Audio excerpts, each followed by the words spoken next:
Bien, voy a iniciar presentación por acá.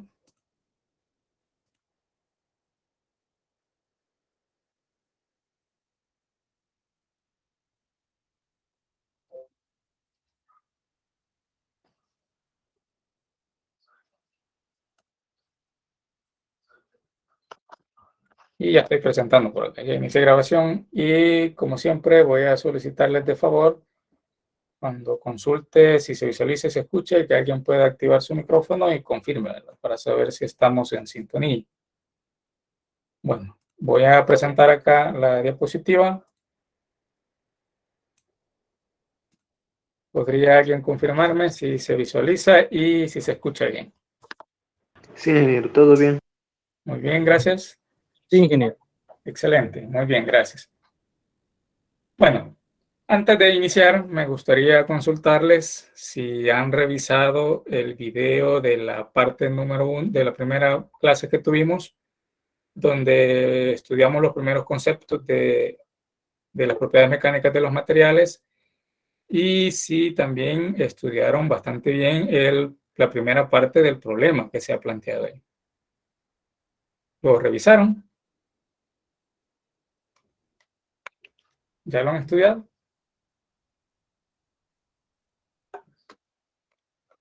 Sí, ingeniero. Esperemos que sí, ¿verdad? Esperemos que sí. Bueno, entonces eso es importante porque acá vamos a continuar y vamos a retomar algunos de esos conceptos para que comprendamos esta segunda parte. Mencionábamos en la primera sesión que, entre otras palabras, por problemas de suspensión de clases no lo dimos presencial, pero ahí está el video. Mencionábamos aspectos como qué es el esfuerzo, qué es la deformación. Indicábamos las unidades en las que se puede trabajar un esfuerzo y que las deformaciones unitarias son adimensionales, es decir, ellas no tienen una dimensión como milímetros, pulgadas o cosas por el estilo, porque son dimensiones longitud divididas entre dimensiones longitud. A diferencia del esfuerzo que sí mencionábamos, que puede estar dado en PSIs, que son libras por pulgada cuadrada, que viene de su nombre en inglés, ¿verdad?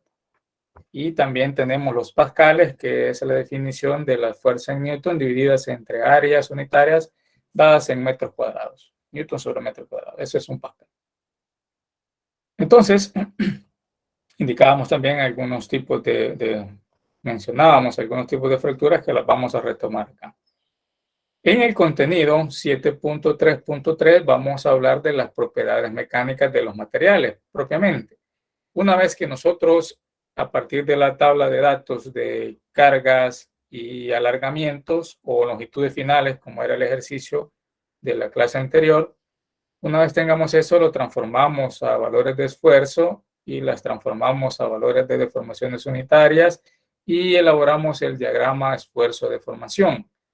Y en primeras instancias siempre se habla del diagrama esfuerzo-deformación nominal, que también es conocido como diagrama esfuerzo-deformación ingenieril. Cuando hablemos de ingenieril y nominal, estamos haciendo referencia a lo mismo.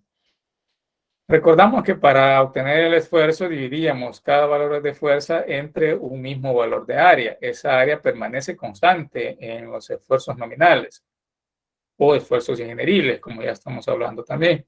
Mientras que en los diagramas de esfuerzo de formación real, allí el área sí cambia en cada instante de tiempo en el que vamos tomando las mediciones.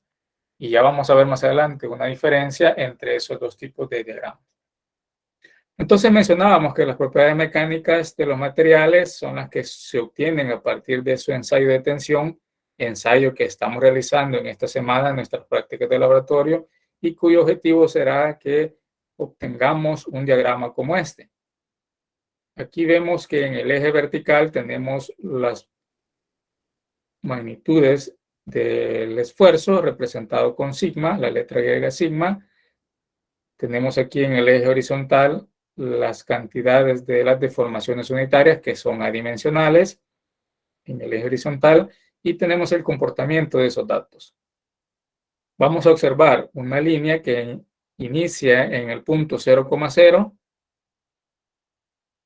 línea recta, y empieza a observarse una curvatura. Llegamos a un punto máximo en la curva y a partir de ese punto máximo la probeta o el material que estamos enseñando ya no es capaz de absorber más esfuerzo, pero sí continúa deformándose. La deformación es tal que se concentra en una porción del material, a lo que vamos a llamar encuellamiento, posterior a que se ha alcanzado el punto máximo del esfuerzo, y cuando ya no puede soportar más deformación, entonces se fractura. Acá se rompe, como también espero que lo hayan visto en el video ejemplo que hemos mencionado. Aquí está en el aula virtual. Entonces aquí ya no es capaz de absorber ni deformaciones ni esfuerzos y se rompe. La sección transversal de la probeta es tan pequeña en esta situación que ya no logra soportar el esfuerzo que se está aplicando. Entonces aquí es necesario distinguir las propiedades como el límite elástico, que es la región directamente proporcional en el diagrama esfuerzo-deformación, la que ustedes van a identificar como una línea recta, en donde el esfuerzo crece directamente proporcional a cómo crece la deformación unitaria. También vamos a observar un punto convencional en el cual se permite o se acepta que la probeta se deforme permanentemente, pero sin llegar a valores extremos y mucho menos a la fractura, ¿verdad? Entonces acá se habla del límite elástico convencional cuando se calcula a partir del 0.2% de deformaciones unitarias, se calcula o se mide, en el caso del diagrama se mide en el punto ese valor de esfuerzo de flencia convencional. ¿Y cómo lo obtenemos? Cuando nosotros identificamos la línea recta, la línea de proporcionalidad directa, y ubicamos el 0.2% de deformación unitaria, claro, aquí está en porcentajes, pero si trabajamos en valores unitarios, deberíamos dividir esto entre 100%, y aquí tendríamos un valor de 0.002. Ubicamos ese punto y tiramos una paralela a la línea de proporcionalidad directa que tenemos aquí, y cuando esa línea paralela intersecta el diagrama esfuerzo de deformación, en este punto trazamos una horizontal y leemos sobre la escala de los esfuerzos ese valor de esfuerzo de flencia convencional, que nos va a establecer el límite elástico convencional. Ya vamos a hablar de qué es eso de esfuerzo de flencia. Bien. Entonces, anticipando lo que vamos a mencionar más adelante, aquí es donde les menciono que deberíamos, vamos, si me deja escribir esto. Acá está. Este valor es como si nosotros tuviésemos dividido entre 100%, 0.002. Bien. También, además de identificar estos valores, que son propiedades que se registran en las tablas características de los materiales, además de ello, identificamos el punto máximo que alcanza la gráfica, en donde se obtiene lo que vamos a llamar como el esfuerzo último en tensión o el esfuerzo en tensión. Cuando en las tablas de referencia ustedes vean ese nombre de esfuerzo en tensión, hace referencia a este punto, al esfuerzo último en tensión, el punto máximo que se ha alcanzado en la gráfica de esfuerzo de deformación.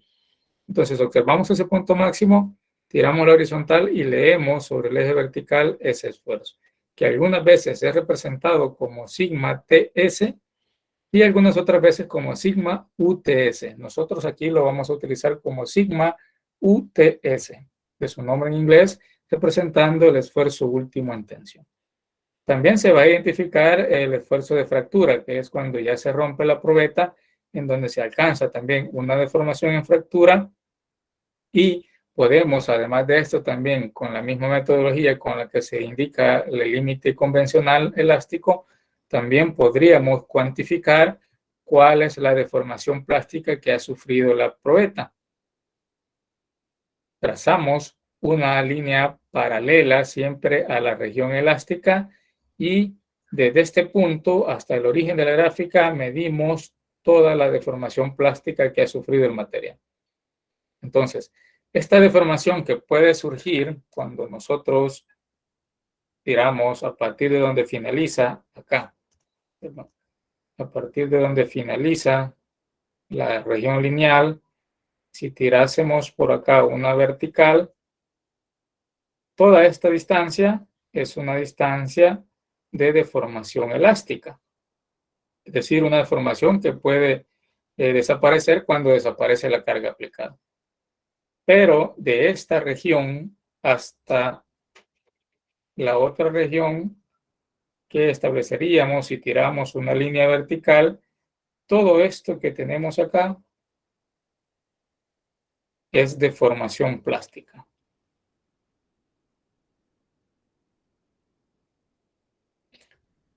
Y acá observen por qué la forma de obtenerlo. Si tiramos la paralela, que es esta punteada en negro que tenemos aquí de este lado, a esto realmente es la misma longitud de lo que acabamos de escribir en rojo. Esta parte que tenemos aquí. Entonces, o bien leemos el punto acá de deformación final, cosa que va a ser bastante difícil en la práctica del laboratorio que estamos realizando porque el extensómetro que se tiene no alcanza a absorber todas las deformaciones del material que se está sometiendo a ensayo, que entre otras palabras es el acero A36, mucho ojo con eso. En el video del aula es un video de ejemplo en el que se está utilizando los dos tipos de materiales. Bueno, podemos tener el acero AIC 1018 y el A36. Entonces ese video solo es de ejemplo para que entendamos la idea del laboratorio. El que propiamente estamos usando en nuestras prácticas de esta semana es el acero A36. Pero claro, eso va a ser pregunta también del cuestionario que aparece en la guía del laboratorio. Bueno, entonces decíamos que en el laboratorio es bastante difícil poder medir esta última deformación porque se quita el extensómetro porque ya no da mayor capacidad. Entonces se quita y solo se deja que se rompa la probeta. Ya será cuestión de ustedes en el informe que entreguen calcularlo a partir de las definiciones que aquí estamos aprendiendo. Entonces, una forma de obtener esos valores son estas técnicas de aplicar líneas paralelas a la región elástica. Por eso es que vemos esta línea entrecortada por acá. Con esto ya tenemos la misma dimensión que la dimensión que está en rojo. Y ya tenemos la región plástica. Mientras que la región elástica solamente es toda esta porción que está definida aquí. Mucho ojo con eso. ¿Qué implica esto? Al hablar de regiones elásticas, estamos hablando que nosotros, si estamos en 0,0, no se ha aplicado ninguna fuerza, no se ha deformado para nada la probeta. Empezamos a aplicar un esfuerzo, llega por acá.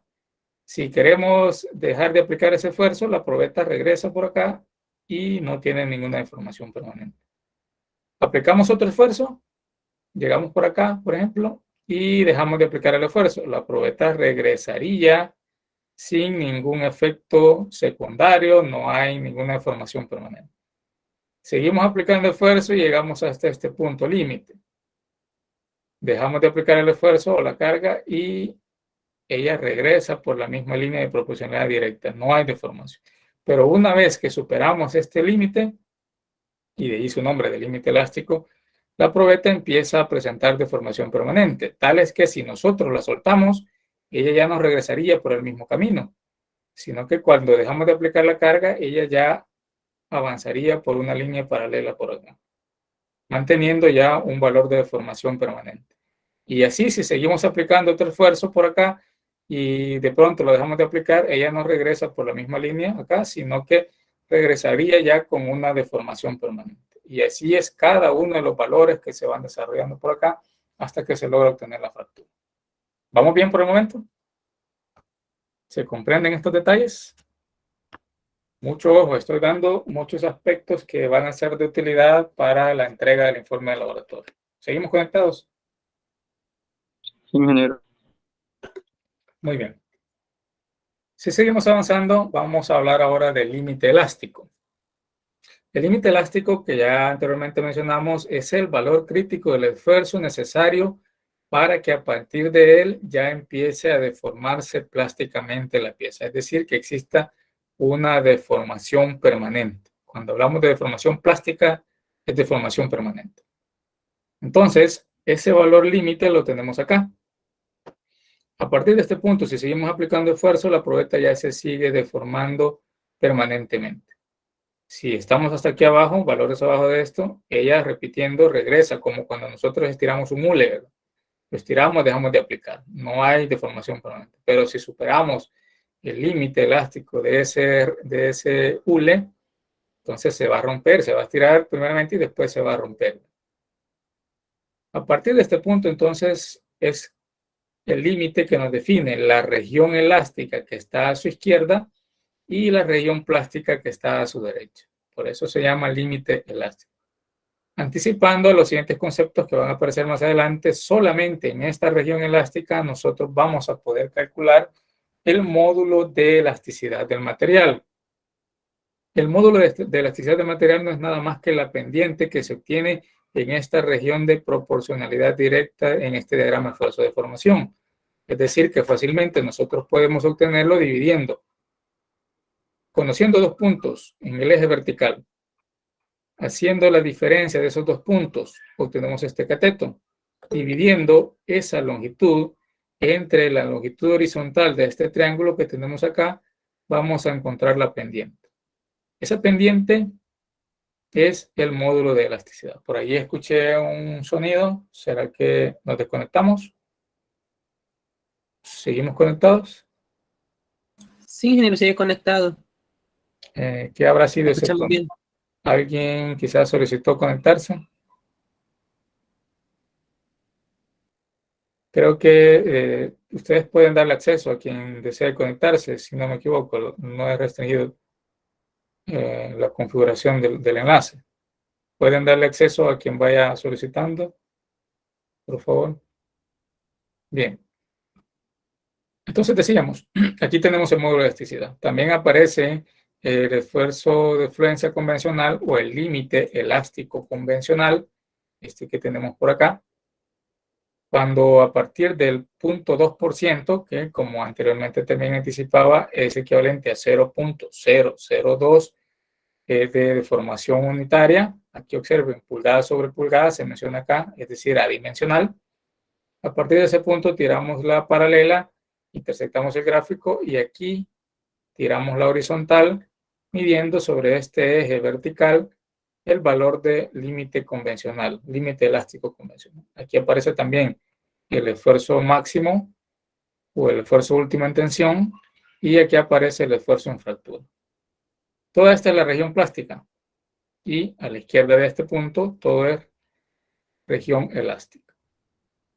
Como también lo van a notar en la probeta que ensayada en el laboratorio de tensión, hay un momento en el que se empieza a formar un encuellamiento en la probeta, es decir, que cuando se alcanza el esfuerzo máximo, la probeta ya no alcanza a absorber más deformación, entonces se empieza, y esfuerzo también, y empieza a concentrarlo todo en la región que en teoría debería ser la región intermedia entre los dos extremos que sujetan la probeta en las mordazas.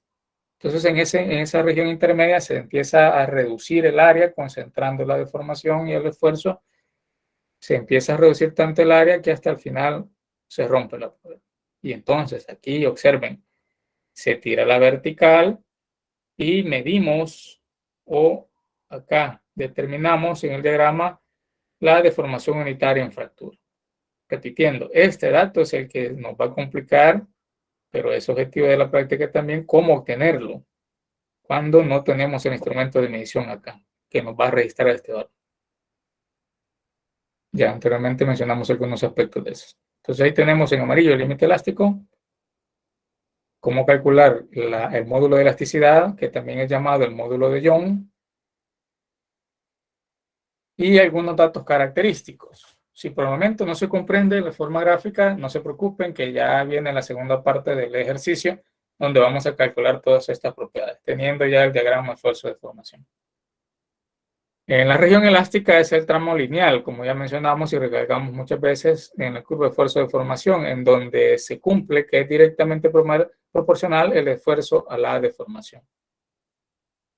Los valores altos del módulo de elasticidad implican materiales que tienen alta rigidez, y entendamos rigidez como esa capacidad de mantener su forma física a pesar de que se le esté aplicando carga. Implica que si tienen alto módulo de elasticidad, implica que estos materiales pueden soportar bastante bien las cargas aplicadas sin deformarse, sin estirarse mucho o sin, como decimos en buen salvadoreño también, sin pandearse, sin sufrir algún pandeo. A eso hace referencia a la rigidez. Los aceros por lo general tienen valores de módulo de elasticidad entre 30 por 10 a la 6 PSI, que en el sistema internacional son alrededor de 207 gigapascales, y el aluminio tiene rangos entre 10 por 10 a la 6 a 11 por 10 a la 6 libras sobre pulgada cuadrada o 69 a 76 gigapascales. Para tener presente siempre los dos sistemas de medición. El límite elástico convencional es el que se calcula, nuevamente recalcando, cuando nosotros tenemos una deformación unitaria equivalente a 0.002, tiramos acá la paralela a la región elástica. Observen que en este diagrama ejemplo es hasta un tanto difícil identificar esa región lineal de la región elástica. Pero más o menos por acá podría estar esta zona directamente proporcional. Tiramos a partir de este punto la paralela a esa región, intersectamos el gráfico y aquí medimos cerca de 40.000 PSI, que son los valores de los esfuerzos indicados en este ejemplo. Tiene este valor de esfuerzo de fluencia. Pero cuando se calcula con el 0.2%, por lo general, aquí siempre se le coloca a la representación de este esfuerzo los esfuerzos convencionales de fluencia se representan como sigma y se le agrega acá el valor de 0.2% para indicar que es el esfuerzo convencional, esfuerzo de fluencia convencional.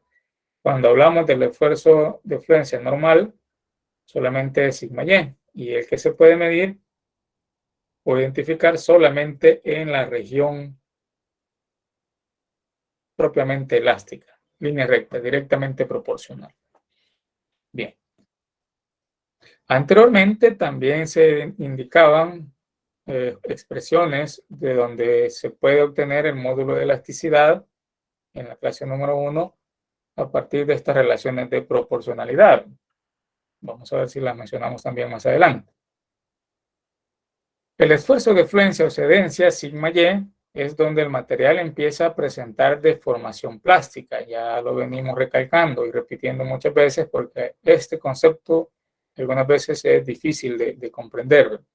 Hay que hacer la distinción entre el sigma y el sigma y 0.2%, que ya lo venimos mencionando. Aquí tenemos alguna tabla de referencia de los valores de esfuerzo de fluencia de algunos de los materiales en los grupos que ya hemos estudiado en unidades anteriores. Tenemos en el eje vertical graficado los esfuerzos de fluencia en megapascales y aquí los grupos. En el otro eje vertical de la derecha tenemos el esfuerzo de fluencia, pero en PSI.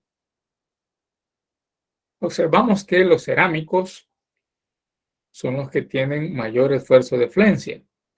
Y estos son característicos porque realmente no pueden absorber deformaciones. Ellos prefieren romperse antes de sufrir alguna deformación permanente. Entonces, esto es como las personas, ¿verdad? Cuando preferimos algunas otras cosas antes de sufrir, ¿verdad? Entonces decimos, ellos dicen acá, antes de yo tener algún efecto secundario permanente, mejor voy a fracturarme. Y así se fractura. Y por eso alcanzan grandes valores de esfuerzo de fluencia. ¿Cuáles son esos grupos? Los cerámicos. Hablamos de, por ejemplo, el carburo de silicio. Carburo de silicio. El SiC. También hablamos aquí del Si3N4, que son los nitruros de silicio, elementos bastante duros utilizados para fabricación de herramientas de corte en máquinas herramientas. También los vidrios fabricados a partir del óxido de silicio o la sílica. Hablamos de la alúmina, el Al2 o 3 o el corindón, como lo vamos a estudiar allá en la unidad de cerámicos. Óxido de aluminio, recordemos esto. Y hablamos también del WC como el carburo de wolframio o el carburo de titanio, como era conocido antiguamente, como uno de los elementos materiales más duros que son utilizados para fabricación de abrasivos, corte de metales o para fabricación también como polvos, ¿verdad?, en telas de esmeril. Carburos de titanio por igual, carburos de circonio, los vidrios de óxido de sodio y de óxido de magnesio, también, por mencionar algunos. Observemos que tienen altos valores de esfuerzo de flencia porque, repitiendo, ellos no son capaces de absorber deformaciones permanentes, sino que adquieren gran esfuerzo, pero después, si sienten que van a sufrir alguna deformación permanente, mejor se rompen. Los metales, tenemos acá las aleaciones de los aceros de baja aleación, las aleaciones de cobalto, tenemos aquí los aceros inoxidables, tenemos las aleaciones de titanio, las aleaciones de cobre, los aceros, acá las aleaciones de aluminio y algunos otros aceros especiales que vamos a encontrar también. En el caso de la Mimominic, este es una aleación, un acero especial, una aleación bastante especial y que es bastante utilizado hoy en la industria aeronáutica. Los polímeros, observen que tienen bajo esfuerzo de flencia, pero porque ellos pueden absorber bastantes deformaciones, ¿verdad? Incluso si hablamos de materiales como los hules, que son algunas veces polímeros naturales, como el neopreno o el isopreno, el caucho natural, ellos pueden absorber hasta el 200% de su longitud inicial o incluso más, 300 o 400, ¿verdad? Entonces ellos tienen bajo esfuerzo de flencia, pero porque absorben bastante bien las deformaciones. Y los elementos compuestos, como los polímeros reforzados, aquí tenemos, por ejemplo, los polímeros reforzados con fibras de carbono, el CFRP, también el GFRP, que son los polímeros reforzados con fibras de vidrio, en este caso, glaze. Tenemos maderas y maderas pretensadas o prefabricadas también, que tienen sus valores de esfuerzo de flencia característicos. La resistencia a la tracción, que es el nombre con el que ustedes van a encontrar en los libros, en las tablas de referencia, estas propiedades de mecánica de los materiales, hace referencia al esfuerzo máximo que se puede alcanzar en el diagrama de esfuerzo de formación. No pierdan de vista esto. Algunos libros lo acostumbran a indicar como el sigma T, pero esta simbología algunas veces no es tan recomendada porque puede confundirse con el hecho de que hace referencia a un esfuerzo real de su nombre en inglés, plug. Entonces acá se tiende muchas veces a confundir el esfuerzo en tracción, el sigma T, con el esfuerzo real, que se dice en los diagramas de esfuerzo de formación real. Prefiramos utilizar la simbología sigma UTS. Como viene de sus siglas en inglés acá, lo vamos a preferir con este nombre, sigma UTS, para indicar claramente que es el esfuerzo último en tensión o el esfuerzo máximo que se alcanza en la gráfica. En este caso es el que tenemos indicado acá, ¿verdad? Observamos el punto máximo de la gráfica, tiramos la horizontal y leemos por acá ese valor. En este caso igual seguimos con esfuerzos. Observen que aquí la simbología que incluso utilizan para los esfuerzos es S, de su nombre en inglés, acá, y en unidades de PSI. Y también acá las deformaciones adimensionales, o pulgadas sobre pulgadas, o aquí igual hubiesen podido indicar milímetros sobre milímetros, o metros sobre metros. Incluso observen la deformación unitaria, cómo la representan. Nosotros estamos utilizando la simbología, y así la vamos a trabajar en toda esta unidad, la letra griega epsilon para las deformaciones unitarias y sigma minúscula para los valores de esfuerzo. Mucho ojo con esto. Bien, ahí tenemos el esfuerzo máximo en tensión. El porcentaje de alargamiento forma parte de la propiedad llamada ductilidad de los materiales. Dependiendo del valor que tengamos aquí, nosotros podemos hacernos a la idea de qué tan dúctil o qué tan frágil puede ser un material. Si los valores del porcentaje de elongación, por ejemplo, resultan grandes, vamos a decir que el material es muy dúctil. Hablamos de valores arriba de los 40%, 50%, para arriba. Entonces ahí podemos darnos la idea de que tenemos un material bastante dúctil. La ecuación bastante sencilla para calcular el porcentaje de elongación es, conociendo la longitud final de la probeta, es un dato que también van a registrar ustedes en su práctica de laboratorio, conociendo la longitud inicial, que es el dato que se lee o se mide antes de iniciar el ensayo. Vamos a restar esas dos longitudes, la dividimos entre la longitud inicial y cuando la multiplicamos por el 100% tenemos el porcentaje de elongación. Detalle importante, el porcentaje de elongación hace referencia a la ductilidad longitudinal. Hacemos el análisis en base a la longitud. Y menciono esto porque hay otra característica importante que también define la ductilidad. Diga. En esa fórmula anterior, el porcentaje de elongación, va a ser siempre positivo. Claro, siempre es positivo. ¿Se le aplica valor absoluto? Sí, siempre es positivo. Bueno, gracias. Muy bien. En este caso, porque indirectamente lo estamos utilizando para el ensayo de tensión, pero imaginemos que estamos ante un caso de ensayo de compresión y allí la longitud final sería menor que la longitud inicial, ¿verdad? Pero como bien lo menciona usted, esto siempre debe tenerse el valor positivo.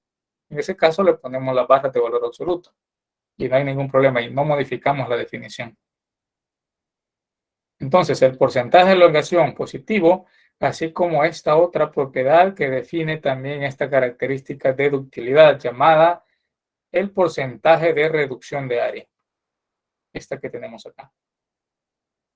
El porcentaje de reducción de área o el porcentaje de estricción hace referencia a cómo se modifica la sección transversal de la probeta cuando estamos sometiendo a ensayo la pieza. Acá se menciona que es el cambio porcentual en el área. Tomamos en cuenta entonces el área medida inicialmente en la probeta y si es una probeta de sección transversal circular, pues ya sabemos que tenemos que medir el diámetro inicial, después eso transformarlo a áreas, pues su sección transversal es circular, ¿verdad? Es el área de un círculo, área inicial.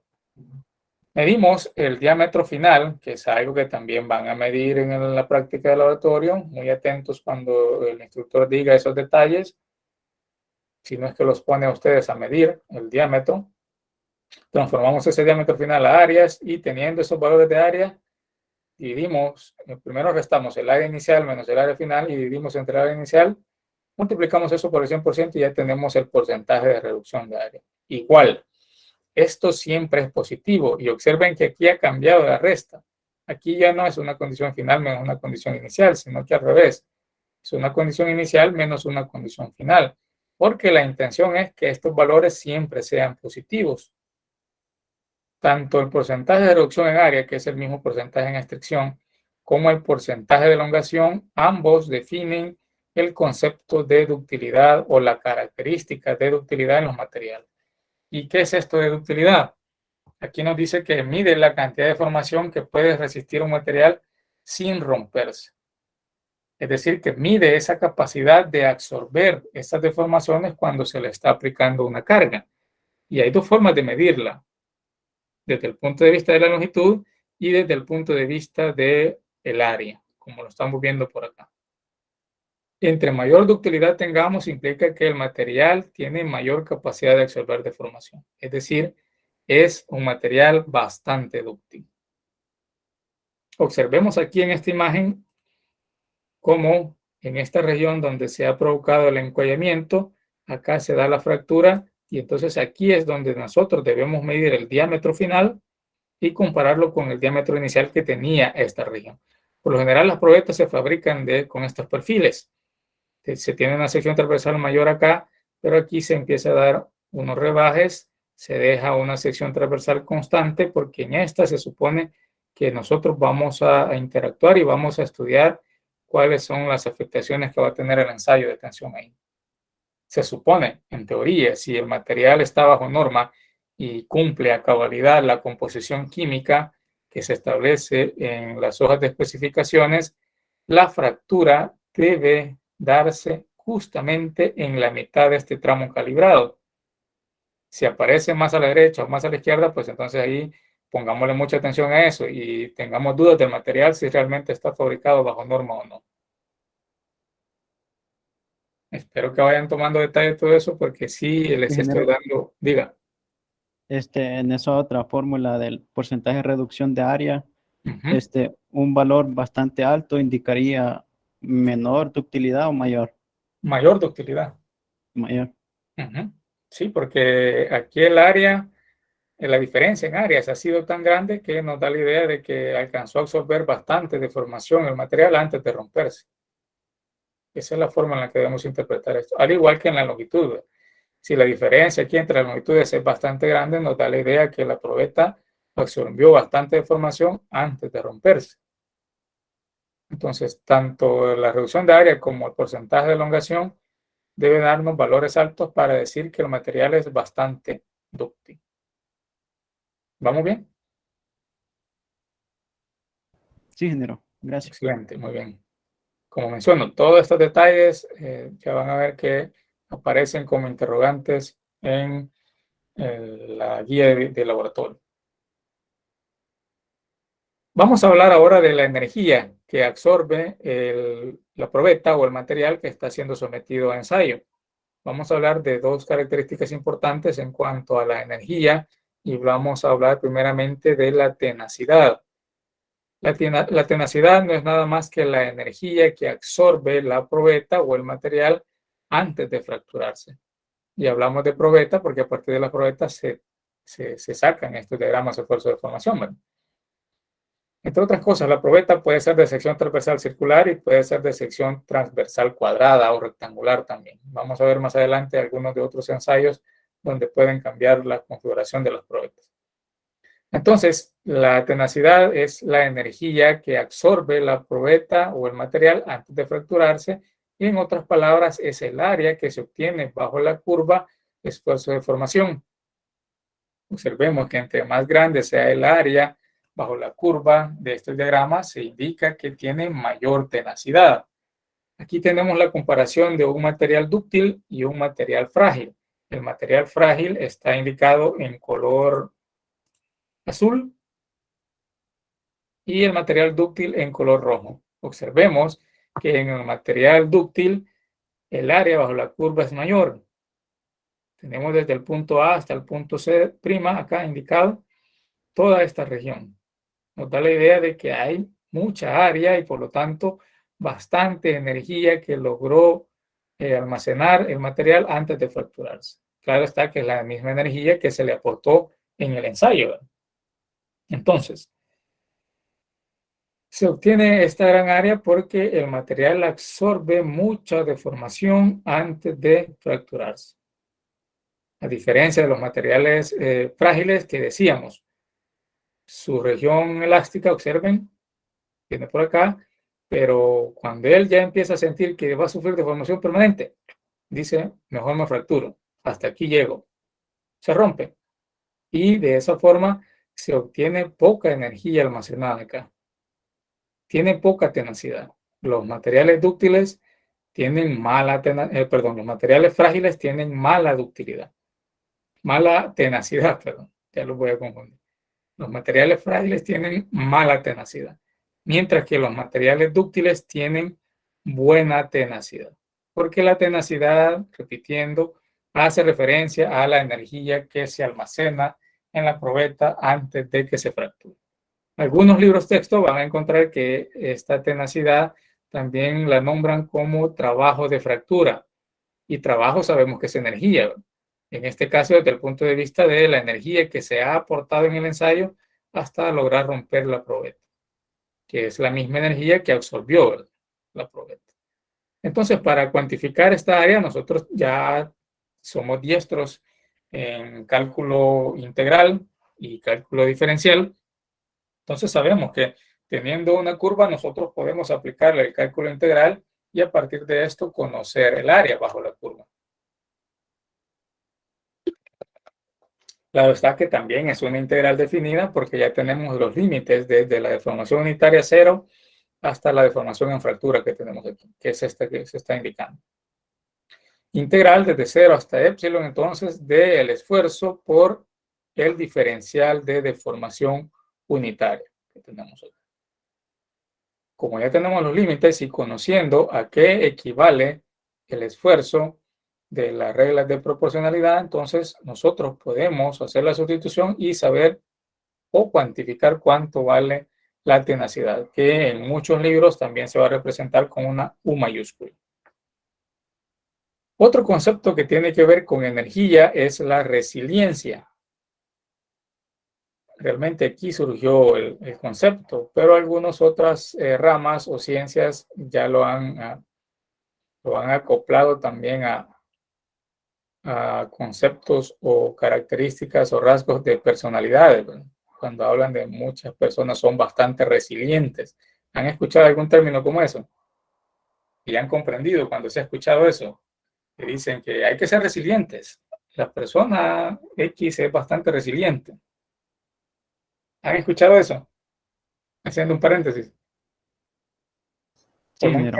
nunca han escuchado eso? ¿Qué idea les daba eso cuando se menciona que... Sí. Ajá. ¿Qué idea les dan? Si dicen que alguien es bien resiliente. No me vayan a decir que Que se puede adaptar a cualquier ambiente, o por así decirlo, o que es bien, o sea, que se puede adaptar en sí. Por ahí va quizás la idea, muy bien. En otras palabras, que tiene aguante, que tiene aguante. Esa persona tiene aguante, dicen muchas veces. Sí. ¿Quién de ustedes lo interpretó como que al decir resiliente que es bastante resentido? Espero que no, ¿verdad? Pero bien, ya esas son otras cuestiones, ciencias humanísticas. Si hablamos de los materiales, la resiliencia siempre tiene que ver con energía, pero se refiere ahora a la energía que ha logrado absorber solamente en la región elástica, es decir, la región en donde el esfuerzo es directamente proporcional a la deformación. Entonces, siempre vamos a hacer uso del diagrama de esfuerzo de deformación y en esta solamente identificar la región elástica. Por eso es que es llamado muchas veces energía elástica, porque solo se mide en la región de linealidad o directamente proporcional del esfuerzo con la deformación. Entonces, como en esa región elástica nosotros sabemos que podemos dibujar triángulos desde el punto 0,0 hasta el esfuerzo de flencia, donde está el valor máximo antes de que empiece a deformarse permanentemente. Entonces ahí leemos la deformación también en ese punto y podemos encontrar esa área bajo la curva. Es decir, es un triángulo. Y el área del triángulo ya sabemos que es un medio de la base por la altura, ¿verdad? Por eso es que aquí se tiene una ecuación bastante práctica, pero que también se puede obtener a partir de aplicar la definición del cálculo integral. Como repito, que ustedes ya son diestros en esto, ¿verdad? Si ahora indicamos esos dos puntos de esas regiones, el límite elástico de los materiales, desde 0 hasta la deformación de flencia, que es hasta donde llega esa región lineal, ¿verdad?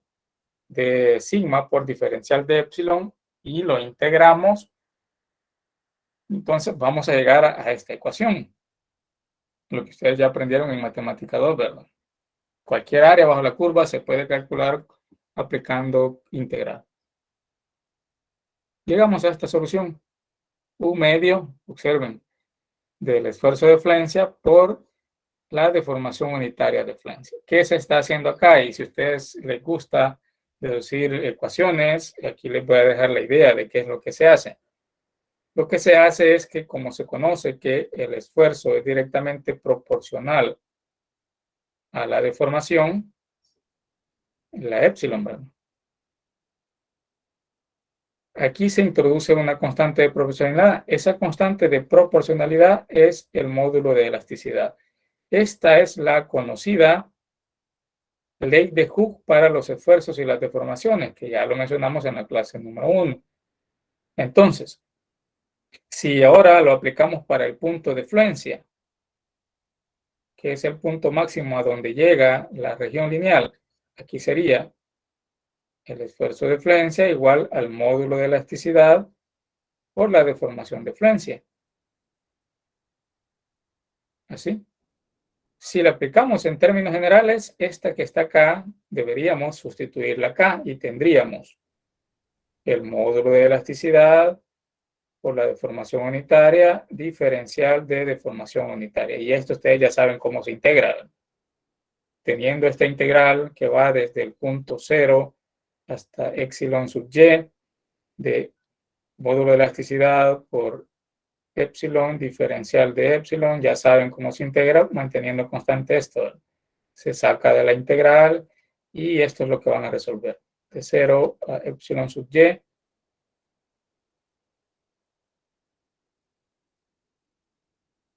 del diferencial de epsilon. Aquí. ¿Estará sencilla la integral? Claro que sí, ¿verdad? Ya saben ustedes cómo integrar esto. De ahí es donde aparece el un medio. Ahí hace falta algún otro paso, que espero que lo puedan observar, ¿verdad? Cómo pasar y cómo aparece nuevamente ahora el sigma y aquí. Y se tiene la deformación epsilon sub y. Les dejo eso de tarea. ¿Cómo? Y la base está aquí, en esta ecuación. Bien. Entonces, ya con esta expresión podemos cuantificar esa resiliencia del material conociendo el esfuerzo de fluencia y la deformación de fluencia. Aquí están los diagramas donde se observa esa región elástica, que es la que nos interesa para calcular la resiliencia. Observen, solamente la región elástica. Aquí solamente la región elástica, solo lo que está aquí en rojo y lo que está aquí en azul. El diagrama es el característico de esfuerzo de deformación. Tenemos la región elástica y tenemos la región plástica para el azul. Y para el rojo igual, la región elástica y la región plástica. Pero ¿quién de los dos va a ser más resiliente o menos resiliente? Eso depende del área que se logre calcular aquí en la región elástica. Observen que la que está en azul es poca área respecto a la que está en rojo por acá.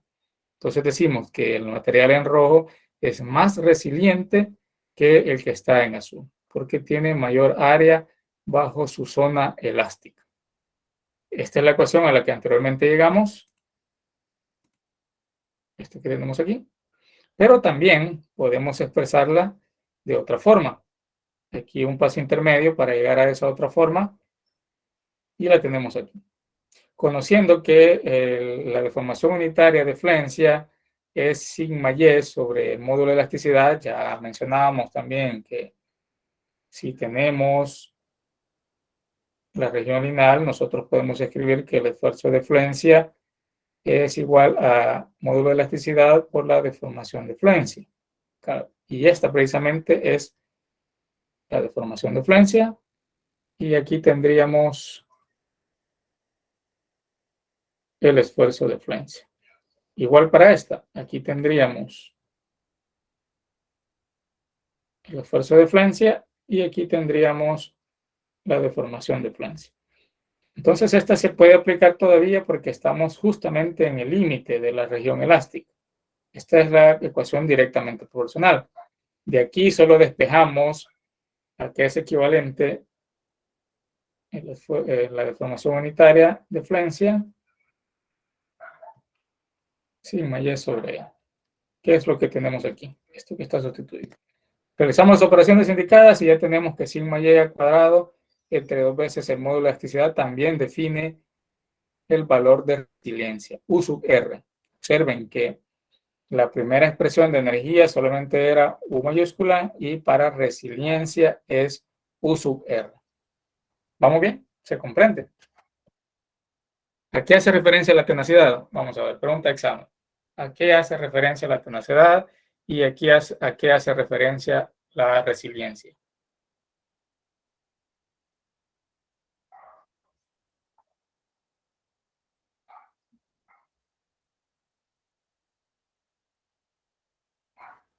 La tenacidad es la energía absorbida por el material antes de fracturarse. Y la resiliencia, según mencionó, es como el aguante que tiene el material.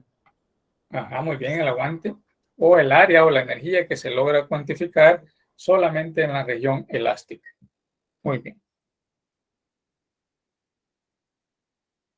Entonces, como en el diagrama de fuerza de formación aparece el material en su punto de fractura también, es necesario identificar y clasificar los tipos de fractura que vamos a tener en los diferentes materiales.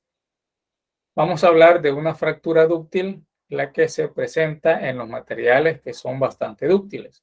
Estas se caracterizan porque siempre va a aparecer una región de encuellamiento, como lo vemos por acá.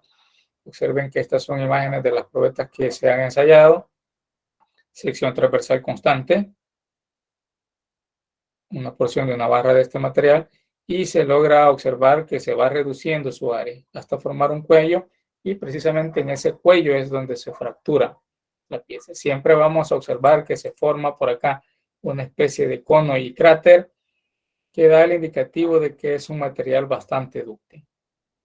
Estas son imágenes como las que ustedes van a obtener en el ensayo. Así es que también tómenle foto a la probeta después de que se ha fracturado, porque van a existir muchas preguntas respecto a esto también. Bien, ese encuellamiento es llamado muchas veces también estricción, ¿verdad? Allí se localiza cuando la pieza ya no es capaz de absorber más esfuerzo y sigue deformándose. Ahí se concentra todo ese esfuerzo y va provocando un adelgazamiento o una reducción de área hasta que se llega a fractura. ¿Cómo se produce si esto lo vemos a nivel microscópico? Como sabemos, los materiales siempre tienen vacantes, siempre tienen intersticios, los espacios normalmente vacíos. Entonces se forman o se agrupan microhiuelos donde se origina esa falla. Por ejemplo, acá tenemos agujeros, tenemos estos dos agujeros en esta probeta. Observen la configuración de esta probeta, incluso es una probeta de sección transversal rectangular. Estos radios que ustedes ven por acá en las probetas, ya también lo vamos a aprender en las clases posteriores, ya está también normado. Todo esto está bajo norma. Entonces, ante la presencia de estos agujeros, estas vacancias, aquí se empiezan a agrupar, se empieza a dar una coalescencia de estos microhielos y se empieza a generar la fractura. Observen, se empieza a separar las dos porciones junto con el encuellamiento que se va formando. Hasta que al final la probeta ya no es capaz de soportar porque se reduce acá el área de una forma extrema que ya no es capaz de soportar el material, las cargas que están aplicadas sobre el material, y se rompe. Tenemos las dos porciones. Como les indicaba, si el material tiene una composición química homogénea y está bajo los estándares de calidad más extremos, se están cumpliendo a detalle esos estándares, la probeta debería fracturarse justamente en la mitad de la longitud calibrada. Si no lo hace, es porque algún detalle tiene ese material y hay que tomarlo en cuenta, ¿verdad? Aquí observamos nuevamente otras imágenes donde se está indicando el encuellamiento cuando se está aplicando la fuerza en el ensayo de tensión. Y vemos acá la forma del cono cráter que se forma.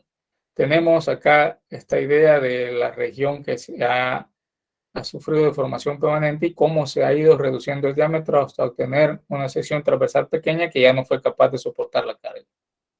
Eso es lo que llamamos el cuello.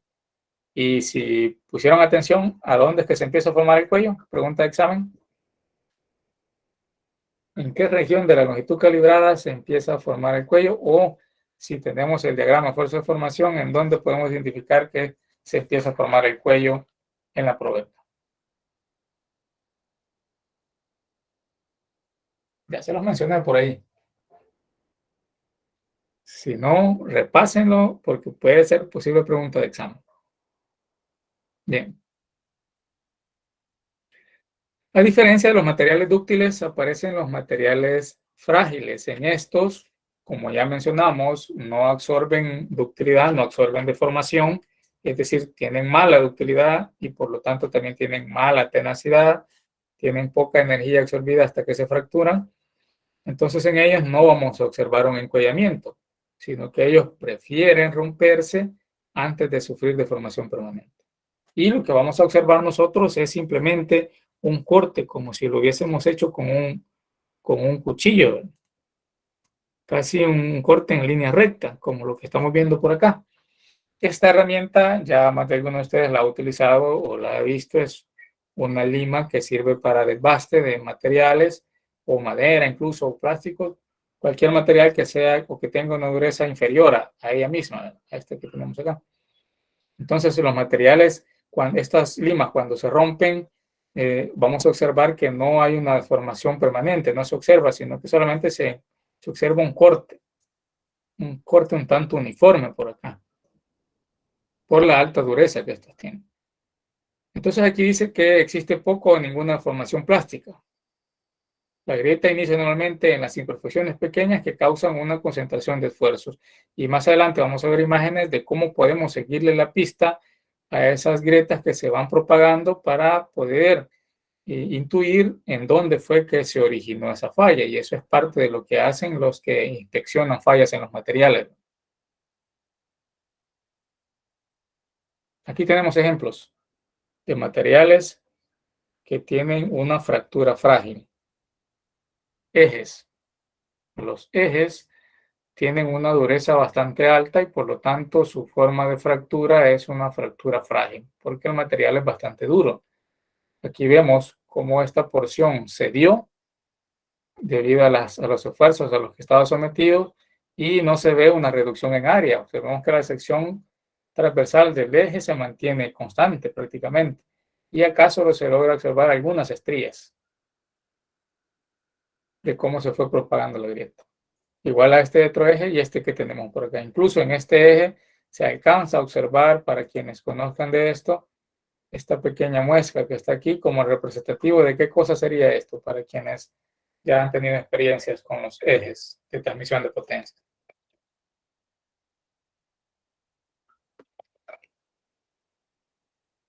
Esa muesca que se ve por ahí tuvo que haber sido parte de una chaveta, donde se coloca una chaveta o un chavetero acá, en el cual se acopla una rueda dentada como esta que tenemos aquí, ¿verdad? O una polea, cosas como esas, se sirven para sujetar al eje ese elemento y que roten solidarios. Aquí tenemos otros ejemplos donde observamos cómo cuando se fracturó el eje no formó encollamiento, sino que se forma un corte casi bastante uniforme. Esta imagen es una imagen frontal de esa fractura de estos materiales frágiles, donde se observa un plano por acá, a niveles macroscópicos. Tendríamos quizás como un solo plano de corte, y aquí podemos observar muchas estrías. Estas formas que se van observando por acá, estas estrías. Las estrías se fueron propagando tanto que se fue reduciendo el área de la sección transversal de este elemento y al final se dio. Ya no pudo soportar esa área, todo el esfuerzo, y se rompió. Entonces, siguiéndole la pista nosotros, yendo hacia atrás acá, viendo la dirección de las estrías, podemos intuir que la falla inició por acá. Observemos que todas estas estrías tienden a coincidir en un punto, que puede estar más o menos por acá. Y de hecho, aquí se tiene alguna muesca. Esta forma oscura que se ve por acá es la idea de que allí hubo alguna muesca, o alguien hizo un corte ahí con una sierra, o hizo un calado con un martillo y un cincel, y cuando se sometió a carga la pieza, por ahí empezó a fracturar. Se empezaron a recorrer las estrías y al final se dio. Los dientes de las ruedas dentadas, mayor redundancia, sufren fallas por fractura frágil porque son materiales bastante duros. Entonces recordemos que por difusidad nosotros podemos endurecer estas partes de acá, y entonces al tener alta dureza se sacrifica la ductilidad. Entonces ellos fallan como fractura frágil. No hay deformación permanente, sino que solamente se rompe cuando ya no puede soportar la carga. Entonces, en estos materiales frágiles nosotros vamos a observar que no hay como tal una zona de deformación plástica, como lo vemos aquí. Aquí tenemos el esfuerzo y aquí la deformación. Venimos con la región lineal se llega a este valor de fluencia y antes de deformarse o sufrir daño permanente, el material, repitiendo, dice, como si pensara, dice, no, hasta aquí llego, aquí voy a fracturar. No me gusta absorber deformaciones permanentes. Así es que ahí muere. Tenemos este corte. Observen, aquí no se ve un encuellamiento como tal. No hay encuellamiento, no hay un conocráter como tal, sino un corte casi acá lineal en estas dos porciones separadas. La comparación de los dos, del dúctil y el frágil, donde vemos el conocráter, la reducción de área que se tiene en el encuellamiento y acá un corte en línea recta. A lo sumo, poca deformación se alcanza a observar acá si comparan la sección transversal de la probeta con esta última sección que tenemos aquí. A lo sumo es poca la deformación que se ve. Por lo general, corte en línea recta. ¿Ya han visto esos cortes antes? ¿Conocen ustedes lo que se llama en la industria de la automotriz las hojas de resorte?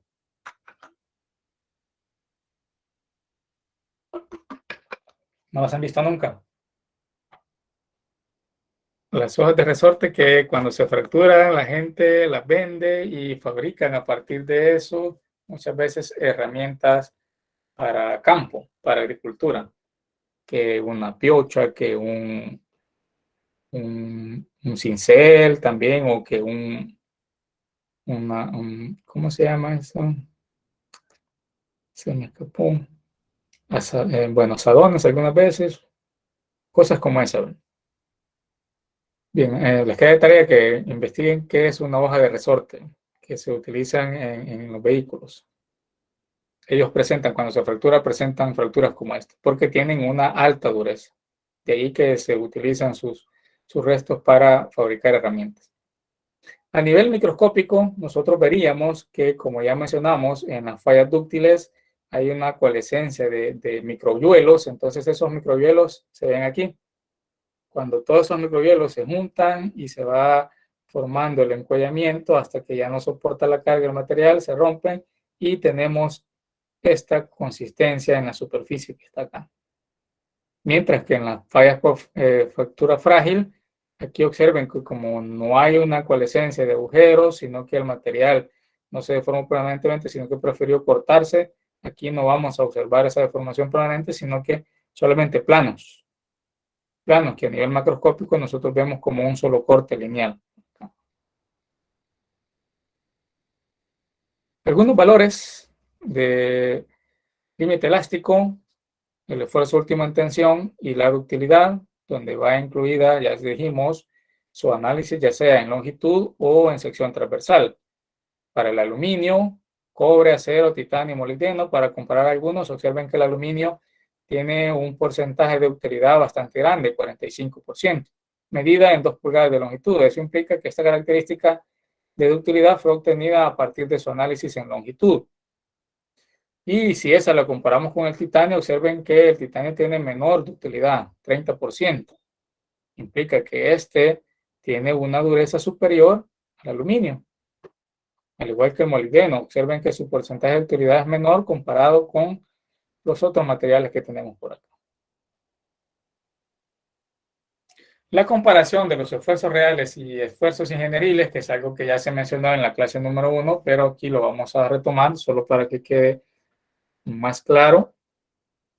Recordemos que si este es el diagrama de esfuerzo de formación nominal, que ya dijimos también es conocido como el diagrama de esfuerzo de formación ingenieril, en este nosotros para graficar, como lo vimos en la primera parte del ejercicio, solo utilizamos un tipo de área, un área constante, el área inicial o el área nominal de la probeta.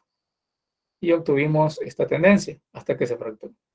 Pero en el diagrama de esfuerzo de formación real, y de aquí viene el por qué aparece sigma T como representativo muchas veces acá, de esfuerzo verdadero, esfuerzo de formación verdadera o real, traducido en nuestro lenguaje.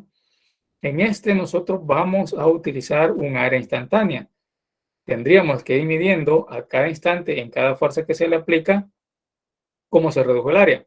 ¿Cuál fue el valor del área? Cuando aplicamos otra carga, ¿cuál fue el valor de esa área? Cuando aplicamos otra carga, ¿cuál fue el valor de esa otra área? Y dividimos esas fuerzas entre esas áreas y vamos obteniendo el diagrama que está aquí en rosado, que es el diagrama de esfuerzo de formación real. En este observamos una diferencia abismal entre los valores de esfuerzo. ¿Por qué? Porque como el área aquí, cada vez que la fuimos tomando, fue un área más pequeña, a diferencia de aquí, que el área se mantuvo constante, entonces como se está dividiendo cada fuerza entre áreas más pequeñas, va resultando valores de esfuerzo más grandes. Entonces esa es una diferencia sustancial. Pero a nosotros, y siempre lo que se utiliza con frecuencia en las hojas de especificaciones de los materiales, la única que nos puede interesar para extraer las propiedades de los materiales es esto: el diagrama esfuerzo de formación nominal o ingenieril. ¿A partir de dónde se empiezan a separar?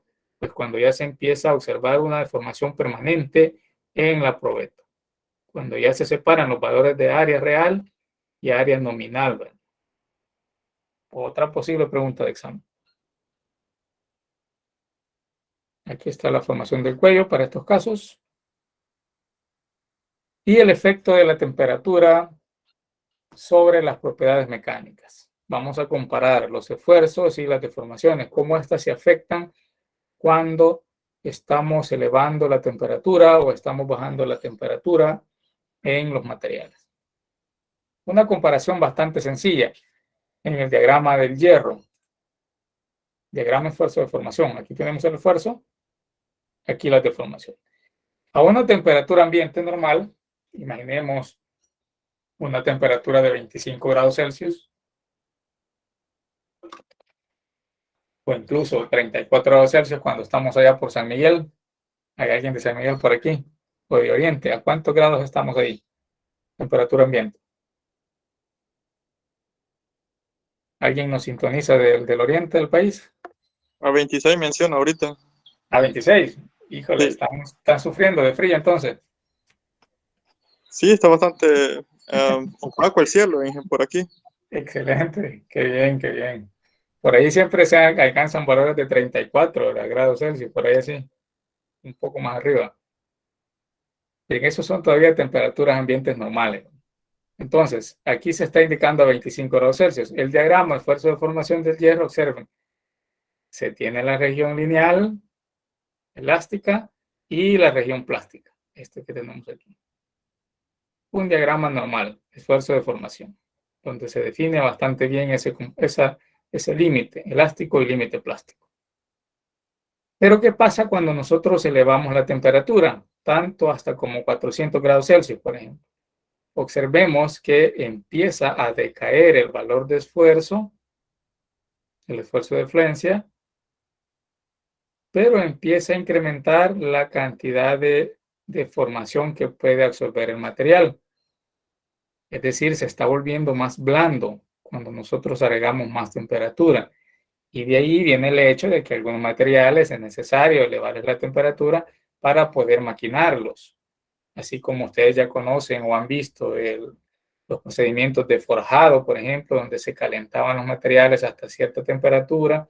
Claro que antes, en épocas mitológicas, según historia también, no se tendían termómetros ni nada como eso, sino que ahí el código que utilizaban es el código de colores. Observaban los colores blanco, naranja, amarillo, rojo que adquiría el hierro y de esa forma tenían idea de cuánta era la temperatura que podían tener, a qué color deberían llegar para poder moldearlo. Entonces aquí estamos indicando que 400 grados Celsius es considerable, se ablanda el material y como consecuencia se está volviendo cada vez más dúctil. Es capaz de absorber más deformación, pero estamos sacrificando su esfuerzo de fluencia. ¿Qué pasa por el contrario? Si el material ahora le bajamos tanto la temperatura a que trabaje en un ambiente a menos 196 grados Celsius. Observemos que está perdiendo su carácter de ductilidad, ya no es capaz de absorber tanta deformación y casi todo se mantiene en la región lineal. ¿A qué idea o qué idea podemos tener de este comportamiento? ¿A qué tipo de material haría referencia? ¿A un material dúctil o a un material frágil? Rápido.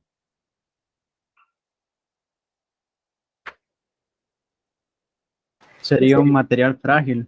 Sería un material frágil, muy bien. Y ese es el comportamiento general de todos los materiales. Cuando nosotros bajamos tanto su temperatura, ellos se están volviendo, en otras palabras, cada vez más quebradizos. Entonces esto es delicado. En países donde las temperaturas de ambiente bajan tanto, los materiales sufren bastante este hecho de estar transformándose, de tener cierta utilidad a volverse casi completamente frágiles. Porque aquí vemos su comportamiento. Eso es casi general para todos los materiales. Si ustedes son cinéfilos, recordarán una película llamada El Demoledor de Sylvester Stallone. Por ahí, al final de la película, cuando el villano de la película interactúa con, creo que es nitrógeno, por ahí nitrógeno que se libera y queda congelado y fácilmente puede vencerlo el protagonista de la película. ¿Recuerdan esa película? Si no, vayan a verla, por ahí hay aplicación de la ciencia de los materiales de esto, de lo que les estoy mencionando. En todas partes aparece, ya mencionamos, la ciencia e ingeniería de los materiales. Otro ejemplo, en este caso el Inconel, que es parte de una de las superaleaciones. Veamos cómo estamos con el tiempo, ya nos pasamos 3 minutos. En el Inconel 718, aquí tenemos, esta es una de las superaleaciones fabricadas a partir de níquel, cromo, molibdeno, y el 718 cuando se le aplica cierta cantidad de niobio. Por ahí hay cierta clasificación para estas superaleaciones también. Pero aquí, si tenemos los esfuerzos y aquí las elongaciones respecto a la temperatura con la que interactúan, observamos que a medida que nosotros aumentamos la temperatura, va decayendo su valor de esfuerzo, pero va ganando, en otras palabras, elongación. ¿A dónde vemos esa ganancia? En esta curva entrecortada que aparece por acá. Si vamos elevando tanto la temperatura, aquí teníamos regiones donde la elongación era baja. Pero a partir de los 600 grados empieza a incrementar el porcentaje de elongación, dándonos la idea de que se está volviendo bastante dúctil el material. Eso, apoyado con esta tendencia de la curva donde vemos que decae en gran medida el valor del esfuerzo en tensión, nos da esa idea propiamente de que se está volviendo cada vez más blandito el material. Tan blando, hasta que llega a la región de fusión. Más adelante, cuando ya lo tenemos líquido. Entonces, para obtener algo hay que sacrificar siempre algo. Esa es ley general de la conservación de la energía. Bien, como ya tenemos poco tiempo, este ejercicio, que es la segunda parte del ejercicio que planteamos en la primera sesión, vamos quizás a proceder a grabar el video, o si no, lo abordamos en la clase del día viernes. Pero para que tengamos una idea, el ejercicio en esta parte 2 trata de que le saquemos las propiedades mecánicas al diagrama de fuerza de formación que dibujamos en la clase del viernes pasado. Que repito, ya está el video por ahí. Por aquí les traía esos datos de lo que se obtuvo y cómo vamos a obtener el esfuerzo de flancia convencional, cómo vamos a calcular el esfuerzo último en tensión y cómo vamos a calcular el módulo de elasticidad, entre algunas de las propiedades. Voy a valorar si grabo el video o lo abordamos en la siguiente clase. Por el momento nos quedamos hasta acá para no robarles mucho más tiempo para otras clases que tengo. Preguntas. Por aquí observo que Juan José Araujo levantó la mano. Yo le había respondido el clima, ingeniero. Bueno, está bien. Y apreté la manita en vez del micrófono. Está bien. Sí, muy bien. Sí, lastimosamente cuando estoy en pantalla completa no puedo visualizarlos acá todos. Bien, si no hay dudas o consultas, les agradezco la asistencia y la participación y nos vemos el día viernes para continuar con estos contenidos de la unidad número 7. Feliz día a todos y asistan a las sesiones de laboratorio. Gracias, ingeniero. Pase buen día. Buen día para todos. Buen día, catedrático. Gracias. Igual.